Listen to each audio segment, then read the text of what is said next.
बंदर और मगरमच्छ की कहानी। बहुत समय पहले की बात है। एक घने जंगल के पास एक सुंदर नदी बहती थी। नदी के किनारे पर एक चतुर बंदर और एक चालाक मगरमच्छ रहते थे। बंदर का नाम मोहन था और मगरमच्छ का नाम राजा था। मोहन और राजा के बीच अच्छी दोस्ती थी और वे अक्सर एक दूसरे से मिलते थे। एक दिन राजा ने मोहन से कहा, मित्र मोहन, आज मैं तुम्हें अपनी दादी से मिलवाने अपने घर ले जाना चाहता हूँ। मोहन खुशी खुशी राजी हो गया और राजा के साथ नदी में सवार हो गया। रास्ते में राजा ने मोहन से कहा, मेरी दादी बहुत बीमार हैं। उनके इलाज के लिए तुम्हें जंगल में एक खास फल लाना होगा।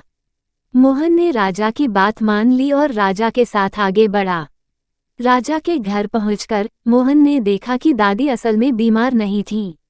राजा की दादी ने मोहन से कहा, राजा ने तुम्हें यहाँ बुलाया है ताकि वह तुम्हें नदी में डुबोकर खा सके।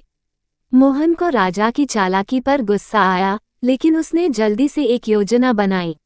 उसने राजा की दादी से कहा, मुझे फल लाने में थोड़ी देर लग जाएगी, इसलिए मैं नदी में एक तैरने वाली लकड़ी पर चढ़ जाऊंगा।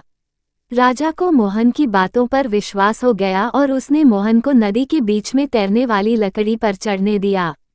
मोहन ने लकड़ी का इस्तेमाल कर राजा को धोखा दिया और वापस सुरक्षित किनारे पर पहुंच गया। मोहन ने राजा से कहा, मैंने तुम्हारी दादी के लिए फल लाए हैं, लेकिन मैं तुम्हारे धोखे का शिकार नहीं बन सकता। सच्ची मित्रता विश्वास और ईमानदारी पर आधारित होती है, न कि धोखे पर। राजा को अपनी गलती का एहसास हुआ।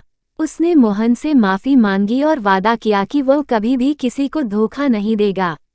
मोहन ने राजा को माफ कर दिया और दोनों ने अपनी दोस्ती को और भी मजबूत किया। इससे पता लगता है सच्ची मित्रता विश्वास और ईमानदारी पर आधारित होती है। धोखा देना कभी भी किसी संबंध को मजबूत नहीं करता, बल्कि केवल समस्याओं को बढ़ाता है।